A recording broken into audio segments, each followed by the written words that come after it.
Vingio parkas yra didžiausias Vilniaus miško parkas. Parką iš 3 pusių juosia Neries upė. Vingio parko teritorijoje yra labai senas pušynas. Kai kurių pušų amžius siekia daugiau nei 300 metų. Senasis pušynas gausiai apaugęs klevais ir liepomis. Sveiki. Kas čia vyksta? Ką čia darėte? Čia yra neregiams sukurtas Vingio parkos visas planas. Yra aprašas Brailio raštuvo, kurį aš čia skaitau. Taip pat yra apačioj QR kodas, apvestas kvadratėlių, labai aiškiai kvadratėlių, kuris nurodo, kur kamerą kreipti, kad būtų galima nuskaityti tą QR kodą va čia. Labai įdomu. Taip pat čia visokių patarimų duota šitam stende, pavyzdžiui. O kas jūs busit tokia? Aš tiesiog lankytoja, aš esu Vilnietė. Vilnietė. Va, būk tvarkingas parašyta, kitur parašyta būk blaivus, va, matot kaip. Arba nekurk laužo, va, parašyta.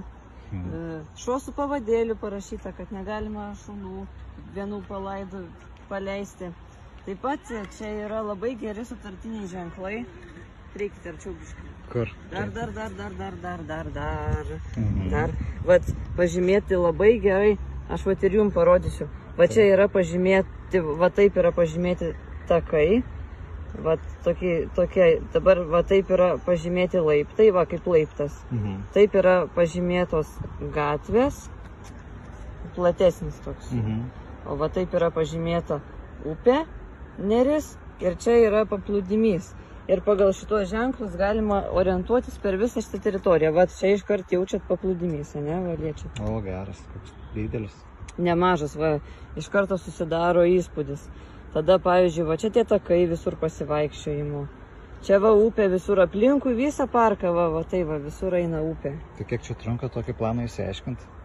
Ai, nežinau, aš tai stoviu čia ilgai jau.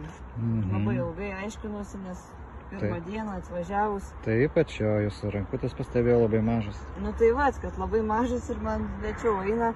Ir dar čia visokių kitų ženklų yra, čia nurodyta, kur estrada, kur įvairius kavinės, ten grilinimo zonos ir įvairūs kiti dalykai. Mėgstat grilint? Stotelė.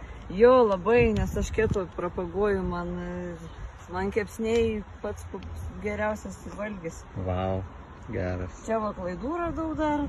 Klaidų? Nu, nusitrynė taškai, skaičiukai nulakstė kažkur. Tai matyt, jums tiek daug skaitant, nagrinėjant, nutrynėt? Nutrynėm skaičiukus, jo, tikriausiai labai kažkaip. Neskaičiukų žmogus jūs? Ką? Neskaičiukų žmogus? Ne, tikrai neskaičiukų, aš filologija užkietėjusi, jo.